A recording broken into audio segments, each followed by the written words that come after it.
I'm Cesar Delgado from back roads of Illinois. I am joining with Dan Huber from Huber Report in Sycamore, Illinois. How are things in DeKalb County? Dan.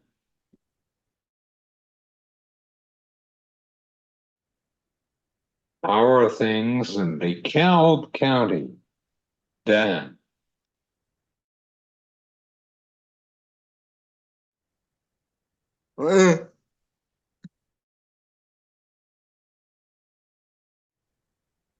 Can you hear me?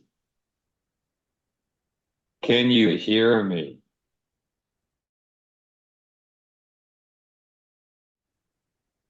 I'm Cesar Delgado from back roads of Illinois. I am joining with Dan Huber from Huber Report in Sycamore, Illinois. How are things in DeKalb County? Dan.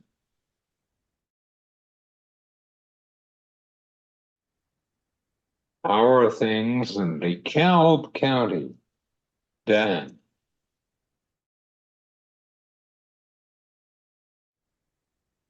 How are things in DeKalb County?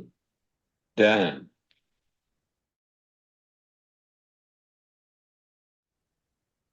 Well, other than bitter cold, it's been quite nice out here. The sun's shining, so we're just a nice way to start off the week.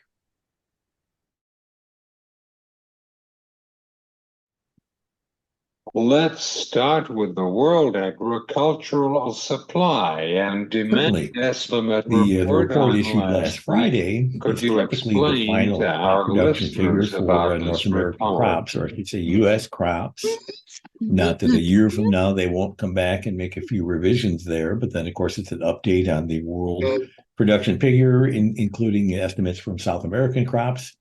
Unfortunately, the estimates came in significantly higher on yield and some of the carryout figures than the trade was anticipating. So, accordingly, we had a rather negative response on Friday, and that's now bled through here into the beginning of the week, as we've seen the grain markets fall under pressure here again today.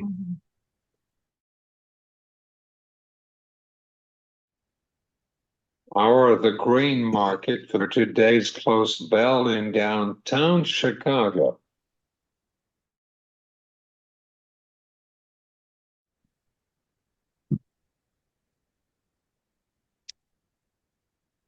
How are the grain market for today's close bell in downtown Chicago?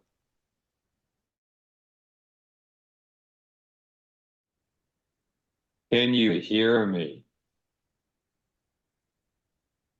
I can see it again now. For some reason, I kind of missed everything there for a moment.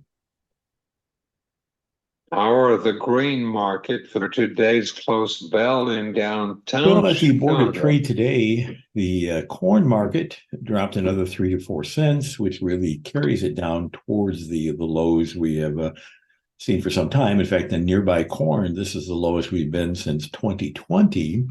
Wheat didn't start out bad. Wheat really had not reacted as bad as the corn market did last Friday, but finished another 12, 14 cents lower. So pretty defensive trade there. Soybeans, the only market that showed any improvement, were up about 3 cents. And in that case, we're being supported by the further cuts to the estimates for the South American crop, Brazil in particular, although Argentina seems to be improving. But overall, a pretty defensive looking day. Yeah, it is lower.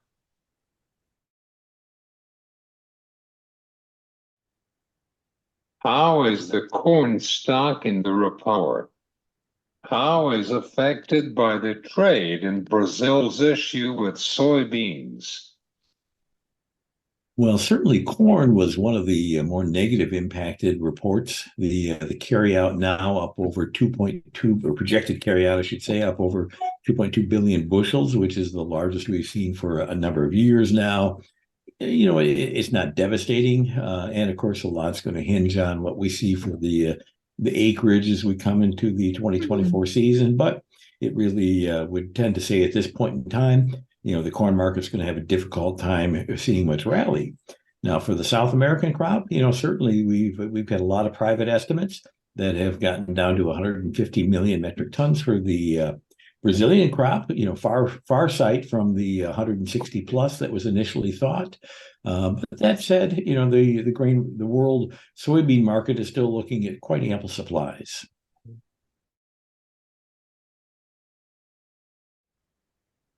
Are you serious about the soybean?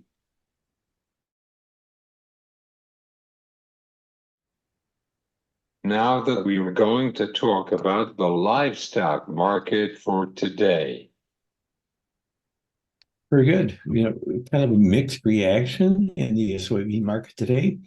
Good strength over in the cattle market and in the feeder cattle market. Of course, the part of that is that we've been recovering from a pretty solid break into the end of the year in the cattle market, trying to recover some of that. Now, overall, of course, the cattle market has broken significantly from its highs that we had last September, October, and probably more of a corrective retracement here at this point in time.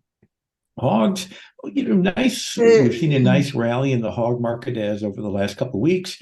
Lost about $1 here today. That said, probably more of a corrective type of break. I don't think that means we're in for a new significant wave lower in hogs, but could see a few days to a week of pressure just to correct some of the recent rally.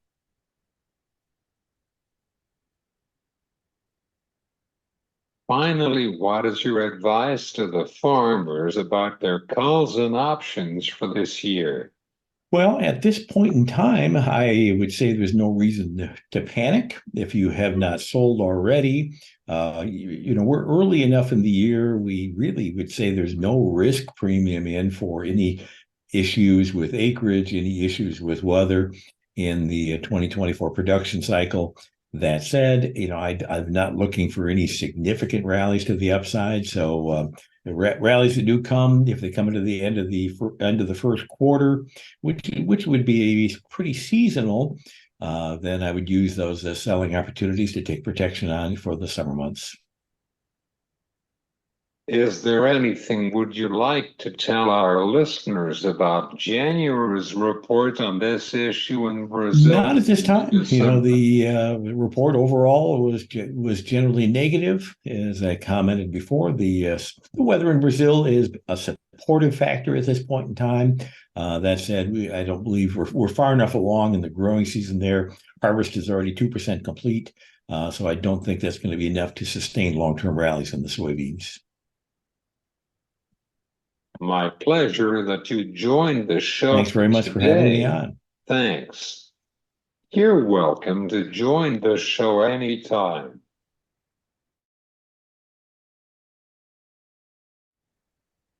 You're welcome. This is Dan Huber from Huber Report in Sycamore, Illinois, from back roads of Illinois. I am Cesar Delgado. Have a good day.